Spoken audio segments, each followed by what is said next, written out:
Ici, dans l'un des endroits les plus inaccessibles de la planète, une poignée de scientifiques, de marins et de techniciens vont vivre pendant plusieurs mois pour mieux comprendre les causes et les conséquences du dérèglement climatique.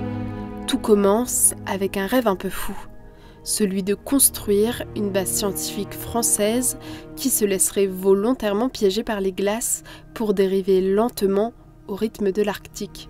Ce projet est celui de la fondation Tara Océan. Depuis plus de 20 ans, la fondation pionnière de la recherche en mer met l'océan au cœur des enjeux planétaires. Dans cette vidéo, on part à la rencontre d'Agnès B, la fondatrice de ce projet. On s'immerge à l'intérieur de ce fabuleux navire en aluminium et on apprend ensemble les missions scientifiques qui seront menées au pôle Nord.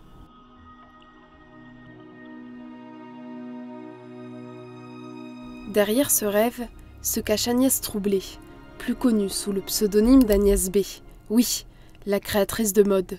Passionnée d'art, de mer et de climat, c'est elle qui fonde la fondation Tara Océan en 2003 et donne à ce projet son identité, son style, mais surtout sa mission, mettre la science au service de l'urgence écologique. Depuis les années 2000, la goélette Tara, premier navire de la Fondation, sillonne les mers du globe et collecte des données essentielles pour comprendre l'impact du changement climatique, des microplastiques et du dérèglement des écosystèmes marins. Une impulsion qu'a voulu faire perdurer sa fondatrice et marraine. Tara Polar Station peut aussi compter sur le soutien de son parrain, qui n'est autre que l'astronaute français le plus connu au monde. Je vous garantis que ceux qui, sur Terre et sur mer, se rapprochent le plus de l'aventure spatiale, c'est ce que vous avez devant vous aujourd'hui, c'est la Tara Polar Station. En 2025, la base scientifique polaire dérivante Tara Polar Station va prendre le large. Jusqu'en 2045, des scientifiques du monde entier se succéderont à son bord. À Lorient, son port d'attache, nous avons eu l'opportunité de la visiter en avril dernier.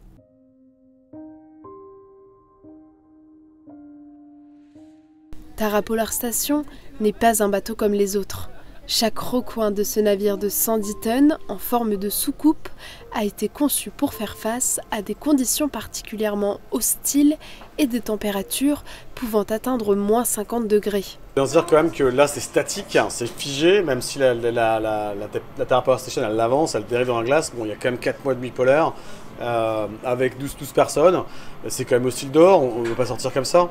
Il y a la nuit, il y a le blizzard, il y a la température négative, les ours, c'est un fusil, c'est pas tout seul, à deux, donc effectivement ça c'est vraiment le côté où il y a un peu d'appréhension. Je pense que c'est vraiment un mélange d'excitation, d'envie, et puis d'appréhension aussi. Est-ce qu'on a vraiment de le faire? Est-ce qu'on est capable?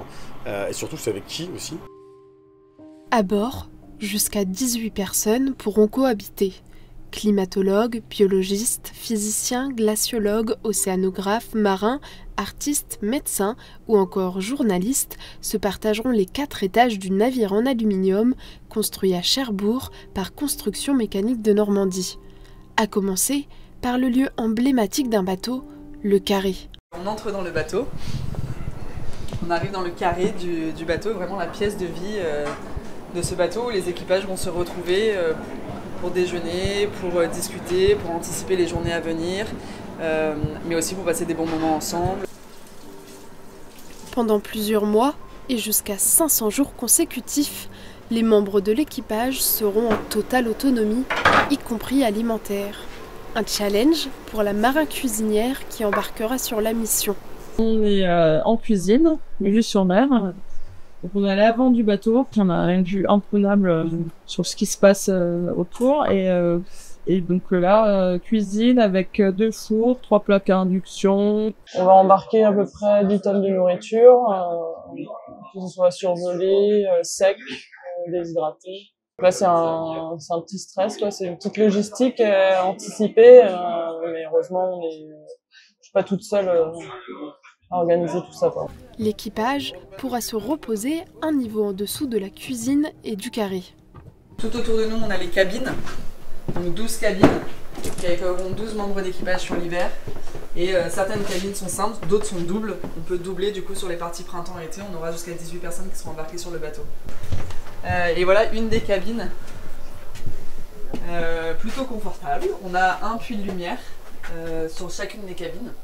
Autre espace important, celui des scientifiques, point d'orgue de cette mission.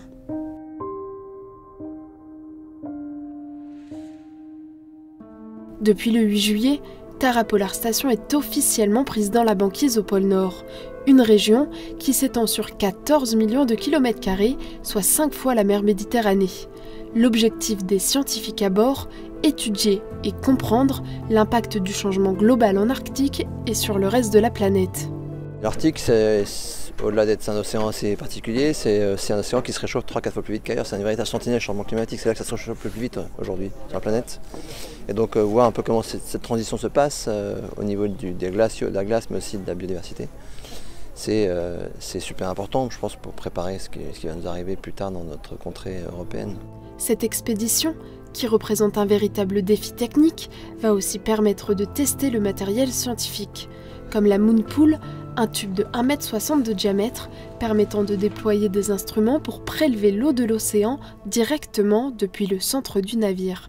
Un cylindre, on l'envoie ouvert, l'eau circule dedans, et quand on ferme, on capture un morceau de mer qu'on rapporte à la surface pour ensuite réaliser tout d'analyse sur les choses.